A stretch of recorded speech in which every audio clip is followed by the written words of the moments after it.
आपल्या देशामध्ये जवळजवळ आपल्या त्या फोर्स लेबर सर्वेच्या आधारावर 1,27,00,000पेक्षा अधिक गिग वर्कर्स काम करतात आणि एकट्या महाराष्ट्रामध्ये 20 लाखापेक्षा अधिक गिग वर्कर्स आपल्या राज्यामध्ये आहेत।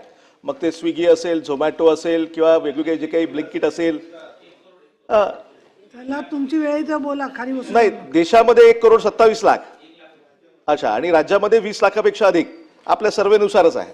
आता हे सर्व जे आहेत तर ते आपले त्यांचे जे एम्प्लॉयर आहेत त्यांचे जे व्यवस्थापन आहे त्या कंपन्यांचं हे अदृश्य आहे, हे माहितीच नाही। एखाद्या गिग वर्करला त्याला त्या ठिकाणी कंपनीच्या प्लॅटफॉर्मच्या माध्यमातून काम करायचं असेल तर त्याला मोबाईलवरनं रजिस्टर्ड करावं लागते। रजिस्टर्ड केल्यानंतर त्या कंपनीचे जे काही टर्म्स अँड कंडिशन्स आहेत त्यानुसार त्याला तशा पद्धतीचं डिलिव्हरीचं काम करावं लागते आणि डिलिव्हरी ती त्या कामाची झाल्यानंतर इमिजिएटली तो त्या पोर्टलवर तसं तो टाकतो आणि मग त्याच्या खात्यामध्ये पैसे जमा होतात।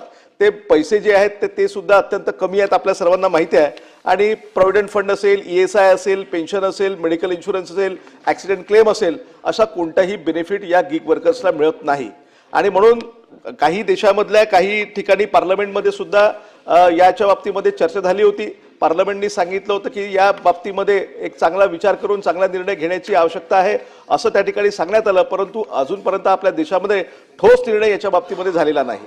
काही राज्यांमध्ये याच्यामध्ये पुढाकार घेतलेला आहे आणि त्यांनी कर्नाटक असेल, तेलंगणा असेल किंवा झारखंड असेल तिथे विशेष सामाजिक सुरक्षा आणि कल्याण मंडळ स्थापण्याची प्रक्रिया त्यांनी सुरू केलेली आहे। तर इतर राज्याच्या तुलनेमध्ये आपल्या इथे या गिग वर्कर्सचा या कामगारांचा मोठ्या प्रमाणामध्ये नंबर आहे, संख्या त्यांची मोठ्या प्रमाणामध्ये आहे आणि म्हणून यांना कामगार दर्जा मिळावा, त्यांना किमान वेतन मिळावे, त्यांना विमा असावा, त्यांना सामाजिक सुरक्षा मिळाली पाहिजे। या दृष्टिकोनातून आपलं राज्य सरकार त्या ठिकाणी प्रयत्न करणार आहे का, हा एक पहिला प्रश्न।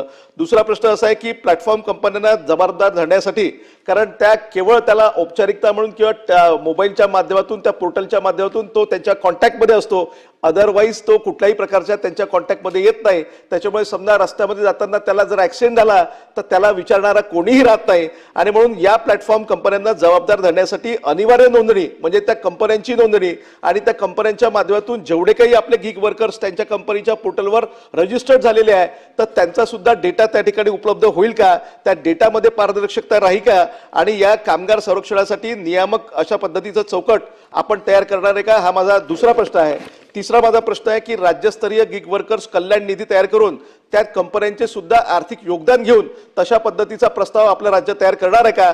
आणि चौथा प्रश्न माझा असा आहे की या महाराष्ट्र गिग वर्कर्सच्या सर्व प्रकारच्या सुरक्षिततेसाठी सामाजिक सुरक्षा कायदा आपलं राज्य आणणार का, हे माझे 4 प्रश्न आहेत।